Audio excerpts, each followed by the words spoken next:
Aujourd'hui, mes frères et sœurs, on va se retrouver donc pour une vidéo où on va parler un petit peu de l'origine de la fête de Noël, mais on va parler également de comment le Seigneur, dans sa parole, nous parle et nous explique son point de vue par rapport aux fêtes de Noël. Donc on avait bien sûr l'Éternel qui s'adressait directement aux prophètes dans l'Ancien Testament, et nous avons bien sûr le Seigneur Jésus-Christ qui a enseigné donc les apôtres, qui eux-mêmes nous ont exhortés à suivre certains préceptes et certains commandements que le Seigneur Jésus nous avait expliqué de faire par rapport aux coutumes des hommes, par rapport aux fêtes religieuses, par rapport aux fêtes païennes. Donc il faut regarder dans un premier temps déjà l'origine de Noël pour savoir déjà à quel genre de fête nous avons affaire. Vous savez qu'à l'heure d'aujourd'hui, dans notre culture, nous avons différentes choses qui ont été ajoutées, greffées à la religion du fait de la fusion de l'Église catholique romaine et des Romains de l'époque, qui ont fusionné donc avec le concile de Nicée en l'an 326 avec donc l'empereur Constantin. Ça, ce n'est plus un secret pour personne. Nous voyons aussi malheureusement à l'heure d'aujourd'hui dans le mouvement catholique beaucoup d'hérésies, donc les hérésies sont des mensonges, et nous voyons aussi beaucoup de choses qui ont été ajoutées, des coutumes d'hommes, des traditions, des choses mauvaises qui sont à l'encontre même de la parole de Dieu. On ne va pas revenir bien sûr sur tout ce que l'on peut reprocher au mouvement catholique qui à l'heure d'aujourd'hui, je le répète très clairement par rapport à la parole de Dieu en main, ajoute des choses, ment, assez fidèle. Nous voyons clairement les statues dans les églises, le baptême qui n'est pas reconnu, parce que l'enfant n'est pas dans un état de repentance, il n'a pas conscience de ses péchés, donc baptiser un enfant pour Dieu, ça n'a aucune signification, sachant que les enfants sont purs, sont directement sauvés. Si demain le Seigneur venait chercher donc son église, il prendrait également les enfants, car ils n'ont pas la conscience du bien et du mal. Donc baptiser un enfant n'a aucune signification. Nous pouvons aussi parler, le fait de prier la Vierge Marie, qui n'est absolument pas biblique, car la Vierge Marie priait elle-même le Seigneur Jésus, et elle n'a jamais été l'intercessrice entre les hommes et le Père. La seule personne qui a été donc placée comme médiateur entre les hommes et le Père, c'est Jésus-Christ. Jésus-Christ l'a dit lui-même à plusieurs reprises. Personne ne va au Père sans passer par moi.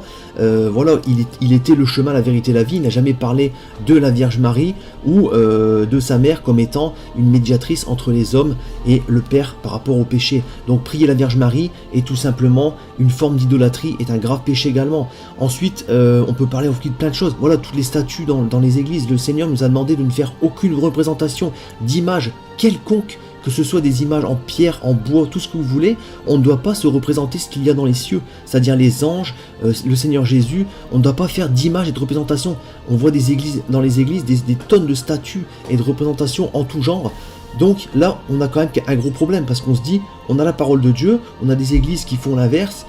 Où est la vérité? On sait très bien que le Seigneur n'a jamais menti. On sait très bien que à l'heure d'aujourd'hui, l'Église catholique est un mouvement qui est complètement corrompu. Voilà pourquoi il y a eu aussi le protestantisme qui s'est créé. Donc voilà, on ne va pas rentrer dans ce débat-là du catholicisme. Moi, je vous invite, clairement, cette religion mondiale qu'est le catholicisme à l'heure d'aujourd'hui est assimilée à Babylone, mes frères et sœurs, dans l'Apocalypse. Nous voyons que le Seigneur nous demande de sortir de ce mouvement-là. Vous n'avez pas besoin de pratiquer une religion pour être reconnu enfant de Dieu et pour avoir l'assurance du salut. Le Seigneur Jésus n'a jamais enseigné ça. Le Seigneur Jésus nous a expliqué que son amour était tout simplement une relation et non pas une religion. Voilà pourquoi lors d'aujourd'hui nous avons des petits mouvements qui se créent, parce que les gens voient clair, les gens commencent à ouvrir les yeux, et nous sommes dans une période où le Seigneur Jésus rappelle à lui tous ses enfants qui s'intéressent à lui, qui lisent sa parole et qui le cherchent sincèrement avec leur cœur. Voilà, mes frères et sœurs, si vous ne passez pas de temps dans la prière, si vous ne passez pas de temps dans la lecture et vous ne passez pas de temps pour le Seigneur, comment voulez-vous qu'il se révèle à vous et comment voulez-vous que le Seigneur puisse agir dans votre vie? Ce n'est pas possible. Pareil pour les personnes qui se contentent dans le péché. On ne peut pas attendre du Seigneur qu'il vienne vous apporter des messages ou qu'il vienne faire des choses dans votre vie, vous bénir, si vous continuez à pratiquer le péché, qui, je le rappelle, quand on pratique le péché, on suit Satan, on suit ses plans et on se détourne de Dieu. Ça, c'est clair, net et précis, mes frères et sœurs. Le Seigneur Jésus nous a exhortés à marcher en nouveauté de vie, à naître de nouveau d'esprit, c'est-à-dire à abandonner le monde, à abandonner les choses futiles de ce monde. Il y a plein de choses autour de nous qui ne servent à rien, et nous devons, pour le suivre pleinement, renoncer à nous-mêmes, porter notre croix, comme il l'a annoncé. C'est là qu'il reconnaîtra ses vrais enfants, ses vrais disciples. Donc mes frères et sœurs, le Seigneur Jésus n'est pas venu souffrir sur terre pour que nous puissions continuer à pratiquer le péché, le mensonge, tout ce que vous voulez, à nouveau très dans les fêtes païennes, hein, qui rendent des cultes à des idoles, vous allez le voir. Voilà, il y a un moment, il faut faire un choix. Le Seigneur nous a expliqué clairement qu'il y a des personnes qui seront froides, tièdes et bouillantes. Vaut mieux être froid que tiède, parce que le Seigneur Jésus rejettera lui-même de sa bouche les personnes qui sont tièdes. Avec le Seigneur, il n'y a pas de demi-mesure, c'est net dans sa parole. On le voit dans l'Apocalypse. Soit on est froid, soit on est bouillant. On ne peut pas être tiède, on choisit son camp. Soit on est du côté du monde, du côté de Satan, soit on est du côté du Seigneur. Le Seigneur agit selon 3 principes, le Père, le Fils et le Saint-Esprit qui nous guident. Satan agit selon 3 principes, Satan, le monde et la chair. Il va, voilà, vous tenter à partir dans le monde, à partir dans les fêtes païennes, à partir dans les choses de la chair. Et nous savons très bien que la Bible nous explique aussi clairement, dans Jacques 4, chapitre 4, que celui qui se fait ami du monde se fait ennemi de Dieu. Le monde est inimitié contre Dieu. Ça veut dire que le monde est ennemi de Dieu. Rendez-vous compte de la puissance de ce message. Donc là, le Seigneur Jésus nous a prévenus. Nous ne pourrons pas nier toutes ces choses-là qui sont écrites dans sa parole. Si nous manquons de connaissances, je le répète, le manque de connaissances n'est bon pour personne. On ne pourra pas dire au Seigneur « je ne savais pas » parce que nous avons sa parole sous les yeux, mes frères et sœurs. Si nous avons la paresse spirituelle de ne pas lire sa parole, on ne pourra pas dire au Seigneur « je ne savais pas ». Donc ça, c'est complètement clair. Alors, l'origine de Noël, je me suis un petit peu étalé, voilà, je voulais vous faire cette petite parenthèse qui est quand même assez importante, mes frères et sœurs. Parce que voilà, on joue quand même notre éternité, on joue notre salut. Il faut se rendre compte que Noël est une fête, donc païenne, la fusion de l'Église catholique avec les Romains de l'époque, qui ont aussi fait des concessions, qui ont demandé à l'Église, voilà, nous on a nos fêtes, on fête le Sol Invictus, qui est la fête du roi Soleil. Vous savez que les Romains étaient de grands admirateurs des dieux astrales, donc les dieux astrales sont directement des inventions de Satan, vous le savez très bien. Aujourd'hui on fête la nature, on fête les arbres, on fête le soleil, Vénus, la lune, alors que ça c'est la création, et c'est le créateur qu'on doit fêter, ce ne sont pas la création. Donc mes frères et sœurs, rendez-vous compte que cette fête de Noël a pour origine le roi Nimrod. Qui était le roi Nimrod? Le roi Nimrod en fait était tout simplement un roi qui a participé à la création de Babylone. Babylone dans l'Ancien Testament est l'ennemi public numéro 1 contre notre Dieu. C'est l'endroit où il y a eu une abomination, c'est l'endroit où il y a eu une multitude de péchés, où le roi Nimrod a dit clairement aux gens, on va construire une tour, la tour de Babel, de façon tellement grande que quand l'Éternel renverra un deuxième déluge, parce que l'Éternel voyait que les hommes étaient en train de retomber tous dans le péché, qu'ils l'avaient tous abandonné, Nimrod a dit, on se mettra tout en haut de la tour et on pourra échapper à la colère de l'Éternel, et cette tour sera le signe que je suis supérieur à votre Dieu. Et c'est comme ça que Nimrod, ce grand païen démoniaque qui était vraiment sous l'emprise de plusieurs démons, qui participait à des beuveries, qui participait à des orgies, à de la fornication, il a même eu des rapports avec sa propre mère, rendez-vous compte, il s'est marié avec sa propre mère, c'est que ce roi en fait est mort. Donc sa mère, qui était mariée avec lui, pour ne pas annoncer au peuple qu'il était mort en disant que le peuple aurait tout de suite dit ce roi n'est pas un dieu au final, et ils auraient continué à ils se seraient remis dans le chemin de Dieu. Sa mère a menti en disant que le roi Nimrod était tout simplement parti rejoindre son astre qui est tout simplement le soleil. Le soleil donc qui est représenté donc par la déesse Mitra. Mitra est tout simplement en fait la déesse que les Romains vénéraient. Les Romains, le peuple romain vénérait donc la déesse Mitra, la déesse donc du soleil. Et cette fête de Noël est apparue donc quand il y a eu la fusion avec l'Église catholique. Il y a eu donc à partir de là tout simplement le Sol Invictus, on appelle ça donc le Sol Invictus. C'était donc tout simplement pour les fêtes de la journée la plus longue de l'hiver. Donc ils ont pris le 25 décembre. Et ils ont dit, voilà, ce sera une fête de réjouissance où on offrira des cadeaux, où on ira couper un arbre. Ça arrive un petit peu plus tard, bien sûr, la coupe de l'arbre, mais ça a été rajouté au fil des siècles. Mais voilà, quand vous pratiquez et quand vous fêtez cette fête de Noël, alors peu importe l'intention, que vous soyez bonne ou pas bonne, à partir du moment où vous regroupez ce jour-là, et que vous offrez des cadeaux, que vous participez à Noël, même si dans votre cœur vous êtes pour le Seigneur Jésus, vous tournez votre dos à Dieu, on va le voir avec les versets bibliques juste après, et vous tout simplement reniez votre Dieu, vous le mettez de côté pour rendre indirectement un culte à Nimrod, donc au Dieu Soleil, donc un culte à une idole. Et vous allez voir que c'est vraiment très très grave, que là on n'est même plus dans le péché, on est tout simplement dans l'abomination, mes frères et sœurs. Vous savez que le Seigneur nous a dit que quand vous chercherez, la vérité vous sera révélée, et cette vérité vous affranchira, vous donnera tout simplement la connaissance que le Seigneur veut que ses enfants aient, pour pas qu'ils ne marchent dans les pas de Satan, et que tout simplement nous puissions être dans le bon chemin. Rappelez-vous que le Seigneur Jésus nous a expliqué aussi que le chemin qui mène à la vie éternelle est un chemin étroit et difficile, que peu de monde trouveront, parce que les gens ne veulent pas chercher, les gens rejettent la vérité, les gens ne veulent pas abandonner les choses du monde, les gens manquent de connaissances par paresse spirituelle. Donc mes frères et sœurs, tout ça, tous ces gens-là s'en vont dans le grand chemin large et spacieux qui mène à la perdition éternelle.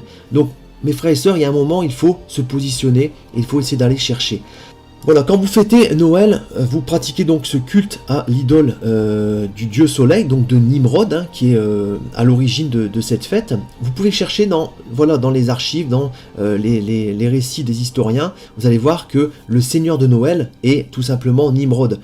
Et le Sol Invictus, donc, qui est noté sur les monnaies romaines, le Sol Invictus, tout simplement, et la célébration, donc pendant le solstice d'hiver, qu'on appelait ça aussi, donc des fêtes de réjouissance pour les dieux saturnales, donc les dieux de Saturne, les dieux du soleil, les dieux astrales. Les Romains fêtaient les dieux astrales, donc les dieux de tout ce qu'il y a dans les cieux, c'est-à-dire toutes les planètes, les astres, tout simplement. Voilà, donc on était dans une forme d'horoscope, hein, voilà, déjà ça commençait déjà à cette époque-là, il y a eu voilà plusieurs choses qui ont été ajoutées par la suite. Donc mes frères et sœurs, voilà l'origine de Noël. Donc on est quand même en droit de se poser certaines questions. Comme nous fêtons ces choses-là, comment le Seigneur voit-il la chose? Ça, c'est quelque chose qu'il faut quand même se demander. Et à l'heure d'aujourd'hui, vous savez que Satan, tout a été remis dans ce monde à Satan. C'est lui qui manipule, c'est lui qui va nous faire croire des choses qui sont fausses. Mais quand on est un enfant de Dieu, on va chercher par amour pour notre Seigneur. Ça, c'est quand même quelque chose qui est quand même vraiment très important. Alors, maintenant, on va regarder au niveau des commandements. Alors, les commandements, on le voit dans Marc chapitre 7, versets 8 à 9. Vous abandonnez le commandement de Dieu et vous observez la tradition des hommes. Il leur dit encore, vous anéantissez fort bien le commandement de Dieu pour garder votre tradition. Donc là, on voit un détournement. Voilà, on met Dieu de côté, on annule son commandement, on l'abandonne pour suivre la tradition des hommes. Et on a vu que cette tradition des hommes rend un culte à Nimrod, au dieu soleil, que les Romains fêtaient eux-mêmes, des païens, mes frères et sœurs. Des païens, des gens qui ne connaissaient pas le Seigneur Jésus. Donc c'est quelque chose qui est quand même très très grave. On le voit également donc dans Jérémie, chapitre 10, versets 3 à 5.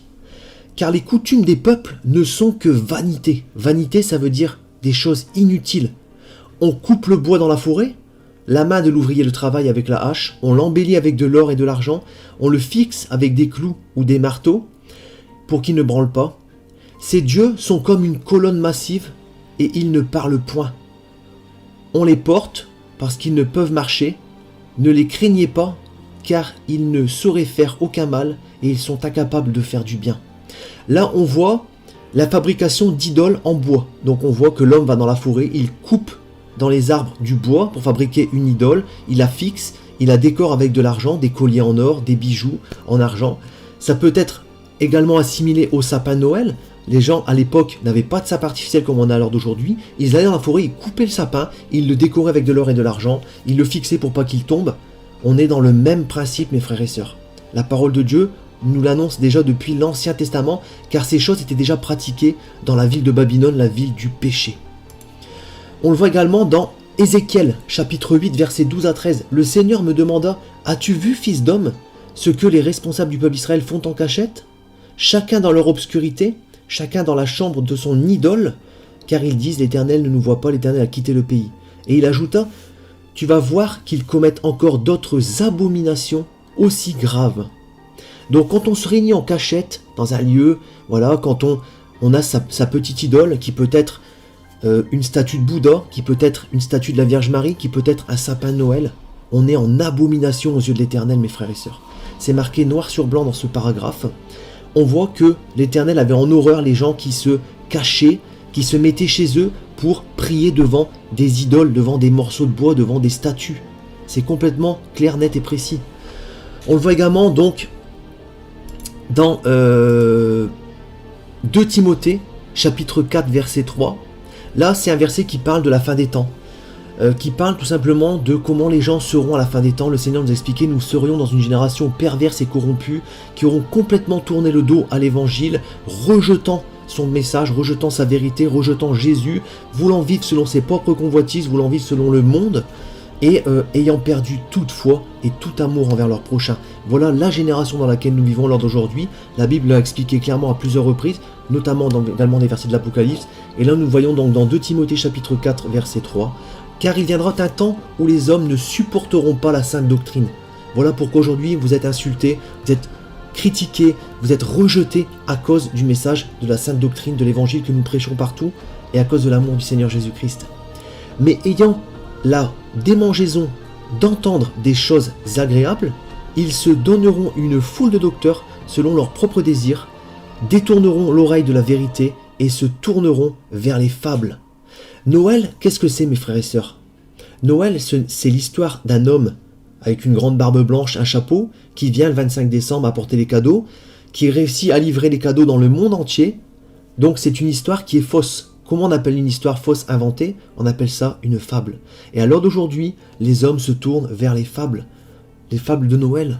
Et on voit également que les gens, voilà, dans cette période de la fin des temps, vont rejeter ce message et vont se tourner vers des gens qui vont leur dire oui, c'est pas grave, tu peux fêter Noël, c'est une fête qui est, voilà, Dieu sait faire la part des choses. Mes frères et sœurs, on le voit dans la parole, avec Dieu il n'y a pas de demi-mesure, c'est complètement clair. Nous ne fêtons pas un Père Noël qui vient ramener des cadeaux, nous fêtons le Fils du Dieu vivant qui vient, nous fêtons Jésus-Christ, c'est Jésus-Christ qui vient, c'est pas le Père Noël qui vient ramener les cadeaux mes frères et sœurs. Donc quand on enseigne tout ça à nos enfants, on est également dans le péché, parce qu'on ment à nos enfants en disant que le Père Noël va venir, alors que ce n'est pas vrai. On ment à nos enfants aussi quand on leur dit que voilà, les cadeaux ont été mis par le Père Noël. Voilà, on fait des choses désagréables pour le Seigneur quand on installe des sapins qui sont des idoles, qui vénèrent le Dieu Soleil, qui a été institué par Nimrod, un grand pécheur qui s'est rebellé contre l'Éternel à l'époque de Babylone, dans l'Ancien Testament. Nous voyons aussi que nous observons des traditions païennes qui sont un péché. Le Seigneur nous a expliqué de sortir du monde, de ne pas faire ami du monde, mais de se faire ami de Dieu. Sinon nous sommes ennemis de Dieu quand nous acceptons le monde et que nous vivons selon le monde et ses traditions. Et ensuite, bien sûr, l'avidité, le fait de vouloir des choses toujours plus grandes, de vouloir des cadeaux, voilà, de vivre dans le matériel. Le Seigneur Jésus nous a exhortés à vivre dans la simplicité, et notamment Paul, dans tous les évangélisations qu'il a pu faire, notamment aux Corinthiens, aux Philippiens, voilà, dans ses lettres, il nous a exhortés à vivre dans la simplicité, tout simplement.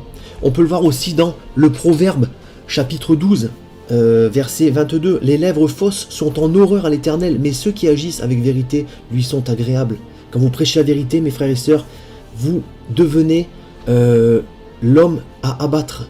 On vous pointe du doigt, parce que la vérité dérange. Et les lèvres fausses, ceux qui disent des mensonges aux enfants pour les fêtes de Noël, le Père Noël va passer, amener des cadeaux, sont en horreur à l'Éternel. On le voit également dans le psaume 101, verset 7. « Celui qui se livre à la fraude n'habitera pas dans ma maison, celui qui dit des mensonges ne subsistera pas en ma présence. » L'Éternel se coupe de personnes qui agissent de la sorte, mes frères et sœurs. Il faut bien se rendre compte de ça, c'est quelque chose qui est vraiment grave et vraiment très important, dont nous devons prendre conscience. Parce que voilà, quand nous célébrons des fêtes païennes, des fêtes à des idoles, quand nous rendons culte de façon volontaire ou involontaire à des choses comme ça, soit nous manquons de connaissance, soit nous le faisons de manière consciente. Et là, dans les deux cas, nous péchons et nous sommes en abomination à l'Éternel. La fête de Noël est une fête qui vient donc du paganisme. C'est une fête païenne, voilà, paganisme, païen. On chante la fête de Noël, ça glorifie Satan, vu que les idoles appartiennent à Satan. Elles sont là pour détourner les gens de Dieu et les faire tomber dans l'idolâtrie, donc un péché qui est très grave et qui est condamné dans les 10 commandements. Donc là on en fera directement les 10 commandements. Le jour de Noël on fête donc la naissance de Nimrod, on orde notre maison de sapin et d'images taillées, et on rentre dans le matérialisme. Donc c'est vraiment très très grave. Et on voit pour terminer que Noël, tout simplement, l'anagramme de Santa Claus, qui est le nom du Père Noël, l'anagramme de Santa est Satan, mes frères et sœurs. Et c'est une forme de moquerie que les élites et cette grande religion de prostitution qu'est l'Église catholique romaine à l'heure d'aujourd'hui a mise en place dans ce monde, voilà, avec Satan pour détourner les gens de la vérité et pour faire pécher les hommes, mes frères et sœurs. N'oubliez pas que Satan, son but numéro 1, c'est de vous faire pécher, parce que si vous êtes en état de péché, que vous mourrez, Satan gagne votre âme. Un pécheur ne peut hériter du royaume de Dieu s'il n'a pas déjà accepté Jésus et s'il ne s'est pas repenti, donc s'il n'a pas changé de chemin, s'il n'a pas abandonné cette mauvaise voie du péché pour marcher donc en nouveauté de vie. Et on le voit donc dans Apocalypse 22 chapitre 2, dans Romains 6 verset 23, que les cadeaux représentent le cadeau gratuit de la vie éternelle et les récompenses pour les bonnes œuvres accomplies sur la terre. Donc que le Père Noël lui apporte des cadeaux de façon matérielle, donc là il y a déjà une première forme de moquerie. On a une deuxième forme de moquerie parce que le vêtement teinté de sang du Seigneur Jésus a été repris par la tenue rouge du Père Noël. Vous allez pouvoir le voir dans Apocalypse chapitre 19 verset 13. Ensuite la liste du Père Noël qui est donc la liste des bonnes œuvres et des mauvaises œuvres qui représente donc le livre de vie, la vie de l'homme, de tout ce qu'il aura fait durant sa vie que le Seigneur Jésus aura et qui pourra lui dérouler devant lui. Ça représente tout simplement la liste des cadeaux du Père Noël. Donc là on voit également une troisième forme de moquerie et bien sûr Jésus qui est décrit dans l'Apocalypse chapitre 14 verset 1 comme quelqu'un ayant des cheveux blancs d'un lin, voilà, comme la laine et comme la neige, d'un blanc éclatant et éblouissant. Et on voit voilà ce qui a été repris au niveau du Père Noël. Donc on voit clairement que Satan se moque et a utilisé le roi Nimrod pour mettre en place donc une fête païenne avec l'église catholique romaine qui est corrompue, je le répète. Vous pouvez voir leurs fruits tout simplement et voir à quel point l'image qu'ils dégagent, que ce soit dans leurs attitudes, dans leurs œuvres, à l'heure d'aujourd'hui, les musulmans pointent l'église catholique parce qu'il y a des statues partout, parce que voilà, il y a des choses qui ne sont pas faites dans les règles, voilà, les fruits qu'ils portent sont des fruits qui sont pourris, mes frères et sœurs. Donc, il faut bien se rendre compte de toutes ces choses. Voilà, moi je vous parle selon l'Esprit de Dieu, je vous parle, voilà, je suis un chrétien qui essaye de suivre le Seigneur du mieux possible. J'ai fait beaucoup de sacrifices dans ma vie, je marche en nouveauté de vie, j'ai abandonné toute forme de péché, voilà, j'essaie de marcher un maximum dans la sainteté et la repentance, la sanctification que le Seigneur Jésus attend. Donc j'essaie aussi de vous délivrer des messages avec amour et des messages qui sont suivis de la parole de Dieu, pas des interprétations d'hommes, pas des doctrines que j'ai envie de vous dire, pas des choses venant de ma propre imagination ou de mes propres pensées, mais uniquement suivant l'origine de ces fêtes et suivant bien sûr la parole de Dieu qui doit être à la base de toute prêche, de toute exhortation, de tout enseignement. Voilà mes frères et sœurs, maintenant vous êtes libres de faire en votre âme et conscience. Dieu, je vous l'ai expliqué, vous avez le libre arbitre. Je vous ai vraiment donné tous les détails qu'il y a à savoir concernant cette fête de Noël. Soyez abondamment bénis mes frères et sœurs, soyez bénis.